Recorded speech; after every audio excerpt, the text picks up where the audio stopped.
দ্বিতীয়ত বহুল প্রচলিত শিরক যেটা, এটা না বললে নয়, ধর্ম যার যার উৎসব সবার।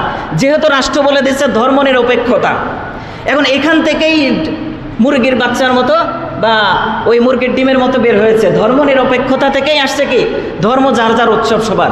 শুনতে তো ভালোই শোনা যায়, ধর্ম যার যার উৎসব সবার। আপনার মানে এই কথার ব্যাখ্যাটা কি? আমরা মুসলমান, 2 ঈদ আমাদের উদযাপনের বিষয়, আমরা ঈদের নামাজ পড়তে আসি, সামনে অনেক দোকান আছে, মনে করেন আমাদের ধর্মীয় উৎসব, সমস্ত হিন্দুরা, সমস্ত মুশরিকরা, সমস্ত বিধর্মীরা আমাদের এই উৎসবে তারা আনন্দিত করলো। মাশাআল্লাহ মাশাআল্লাহ, মুসলমানদের ধর্ম আজকে ঈদ, উদযাপনের দিন, আমরা উদযাপন করি, আসো। এটাই তো যে ধর্ম তোমার, তুমি নামাজ পড়ো ঈদের নামাজ, আমি ঈদের নামাজ পড়তেছি না, কিন্তু এটা একটা যে উদযাপন, আমিও আনন্দ প্রকাশ করলাম, এটাই তো। সেম জিনিসটা উল্টায় দেন, মনে করেন হিন্দুদের দুর্গা পূজা, হিন্দুদের এই পূজা সেই পূজা। এখন আপনি তো জানেন ধর্ম যার যার উৎসব সমান, তাদের পূজা অনুসারে, বিধর্মীদের ইবাদত অনুসারে আপনি কি করলেন?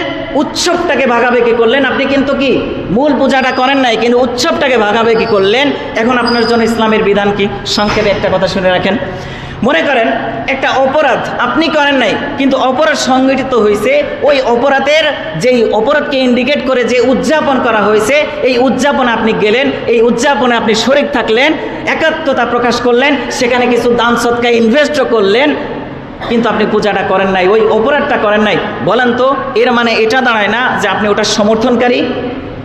যেহেতু ওই অপরাধের উদযাপনে আপনি সামিল, আপনি আনন্দ প্রকাশ করছেন, একাত্মতা প্রকাশ করছেন, এর মানে কি দাঁড়ায়? যে আপনি ওইটাতে অপরাধ না ঘটালেও আপনি এটাতে কি ঐক্যতা পোষণ করছেন, একাত্মতা পোষণ করছেন, এরকম না? এখন দেখেন মূল কথায় আসি। এখন যেখানেই পূজা হোক, যেখানে ধর্মীয় পূজা হোক, তাদের উৎসবে সরাসরি আপনি পূজাতে যুক্ত না হলেও তাদের এই উৎসবে যদি আপনি আনন্দ প্রকাশ করেন, কোনো শ্রদ্ধা প্রকাশ করেন, শুভেচ্ছা প্রকাশ করেন, যাই করেন না কেন, টোটালি এটাকে ধরা হবে যে আপনি এর সমর্থনকারী। আর একজন ব্যক্তি যদি শিরকে সমর্থনকারী হয়, তার বিধান হলো শিরক করাকারী যেই বিধান, শিরকের সমর্থনকারীরও একই বিধান। আপনিও বড় নামাজি, বড় হাজি, মাশাআল্লাহ, আপনিও বেঈমান, কাফের, পরকালে আপনার জন্য জাহান্নাম। ক্লিয়ার? বুঝছেন যেটা বুঝাইতে চাইছি? এখন মূল কথা হলো, শেষ কথা, দুনিয়াতে শয়তানের কাজই শয়তানি করা।